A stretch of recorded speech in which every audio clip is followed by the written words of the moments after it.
चलिए आगे बढ़ते हैं। बेंगलुरु पहुंचे सपा अध्यक्ष अखिलेश यादव ने राजनीति में हार जीत को सीख का एक माध्यम बताया। कहा कि यूपी में समाजवादी पार्टी ने हर हार से सबक लेकर आगे बढ़ने का काम किया है। बिहार चुनाव पर टिप्पणी करते हुए अखिलेश यादव ने कहा कि एनडीए की 202 सीटों की जीत कई लोगों को हजम नहीं हो रही है, लेकिन बिहार और यूपी की जीत की तुलना करना सही नहीं है।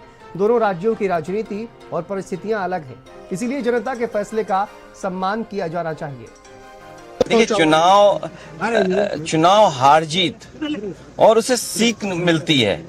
आप पॉपुलर हो सकते हैं, आपको वोट ज्यादा मिलेगा, लेकिन बीजेपी की जो मशीनरी है, बीजेपी का जो काम करने का तरीका है, बीजेपी जिन इश्यूज को लेकर के ग्रास रूट तक जाते हैं। मान लीजिए उन्होंने अब ये कहना शुरू किया है कि महिलाओं ने बहुत उन्हें वोट दिया, विमेन वोट ज्यादा मिला है उनको, ये तो बताया जा सकता है, लेकिन आप 10,000 रुपए कब तक देंगे?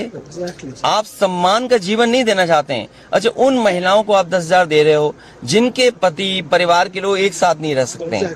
देखिए, दुख की बात यह है कि बिहार यूपी वो स्टेट है जहाँ के सबसे ज्यादा लोग बाहर जाते हैं, वो अपने परिवार को छोड़ के जाते हैं। परिवार के साथ परिवार की तरह रहें, उसके लिए सरकार काम नहीं कर रही है। नहीं, इतना सीट जीते हैं, 202 डबल सेंचुरी, हजम नहीं हो रहा।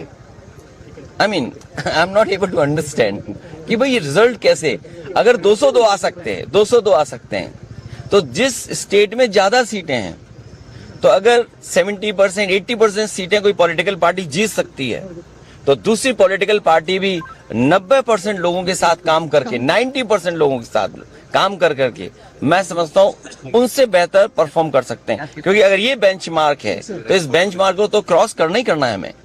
बिहार की जीत यूपी की जीत को बराबरी नहीं कर सकता। यूपी की जीत अलग जीत है, बिहार की जीत अलग जीत है। आप बिहार जीत सकते हैं, लेकिन यूपी की जो हार हुई है, उसको अभी हार में जीत में बदलने में समय है। उसके लिए हम लोग तैयार हैं। असेंबली इलेक्शन बहुत दूर नहीं है, उसके लिए हम लोग तैयार हैं।